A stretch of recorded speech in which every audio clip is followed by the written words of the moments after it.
E aí, vamos caracterizar os domínios agora. Qual é a diferença entre o domínio bactéria, domínio arquea e domínio eucária? Primeiro, o que a nossa origem, né, ela vem de um ancestral, né, universal há mais de 4 bilhões de anos. Né? E o que aquele ancestral tinha, né, de especial? Primeiro, ele tinha células com membrana plasmática, citoesqueleto e ribossomos. Isso todos os seres vivos têm, gente. Todos os 3 domínios compartilham dessas características. Tá? Podem realizar glicólise, fazem replicação do DNA, expressam seus genes através da transcrição e da tradução. Então, tudo isso aí, essas 4 características, elas estavam presentes no ancestral e ainda estão presentes em todos os 3 domínios. Só que aí houve uma separação, né, do domínio bactéria e aquele ancestral dos 2 domínios ali, eucária e arquea.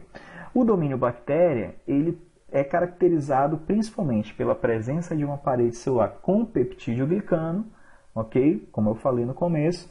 E uma outra situação, né, interessante é que o RNA transportador, que vai começar a tradução, para quem não lembra, tradução é a produção de proteína, né? Quando a célula começa a ler o RNA mensageiro ali, a partir da sequência, né, de nucleotídeos do RNA mensageiro, ela começa a acrescentar aminoácidos, né, daquela proteína, que vão constituir aquela proteína. Tá? E aí, uma característica das bactérias é que o RNA transportador, o RNA que está transportando o primeiro aminoácido, ele vai sempre levar um aminoácido chamado formilmetionina, tá? Na tradução. Isso nas bactérias. No caso do ramo ali, dos eucária, né, e arquea, já é diferente.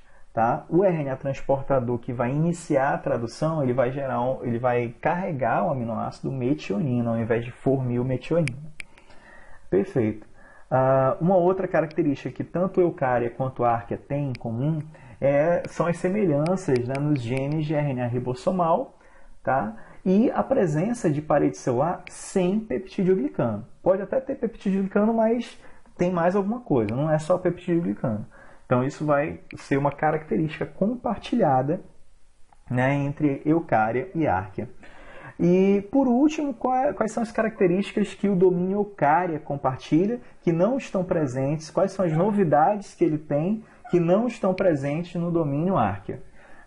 A presença de carioteca, óbvio, né? Presença de nucleolo e de organelas membranosas, além de ribossomos mais pesados, né? Esse ribossomos 80S aí, esse S é uma unidade de medida que representa basicamente o tamanho do ribossomo. O ribossomo eucarionte ele é mais pesado e é maior, né, do que o ribossomo dos domínios arquea e bactéria. Tá? Além disso, os seus genes eles estão organizados de uma forma diferente das arqueobactérias e das bactérias. Okay? Tanto bactéria quanto arqueobactéria possuem genes organizados em estruturas chamadas operons. Tá? O que é um operon? É uma estrutura que meio que organiza genes relacionados com uma determinada via metabólica, tá? Um determinado conjunto de reações químicas, tá bom? Então é basicamente isso, né, que resume aí a diferença entre os 3 domínios do mundo vivo. E como os procariontes teriam evoluído, né? Aqui está uma hipótese, né, que eu tirei desse artigo científico, que reuniu vários genes, né, comparou vários genes do genoma de diversas espécies, né, de organismos, e com base nisso, né, a gente observa, com base nessa análise gigantesca, tá, a gente observa que as bactérias se diversificaram aqui, né, tá aqui o ancestral, né, de todos os seres vivos, elas se separaram desse ramo realmente que deu origem às arqueobactérias e aos eucariontes, ok? Professor, o que são esses genes aqui? Na verdade, são os genes que podem agrupar, né, esse ramo aqui, né, da árvore evolutiva. tipo 60 genes universais podem ser utilizados para montar esse arranjo aqui desse ancestral. Esse ancestral ele meio que compartilha, né, com os outros seres 60 genes universais. Beleza. A partir daí, né, os procariontes foram se diversificando, né? As arqueobactérias foram para um lado, as bactérias foram para o outro lado, né? E aí você observa nessa figura, né, essas duas figuras, no caso, elas foram retiradas desse artigo científico, né, que eu coloquei aqui para vocês, né, que não considera, é bem importante comentar isso, esse artigo científico ele não considera somente dados genéticos, né, ele considera também outras situações que eu pontuei aqui, ó, né, dados sobre as mudanças atmosféricas ao longo do tempo, né, evidências geológicas da presença de determinados grupos de micro-organismos, além dos dados genômicos. E aí, com base nesses dados, em todas essas evidências aí, você observa, né, que,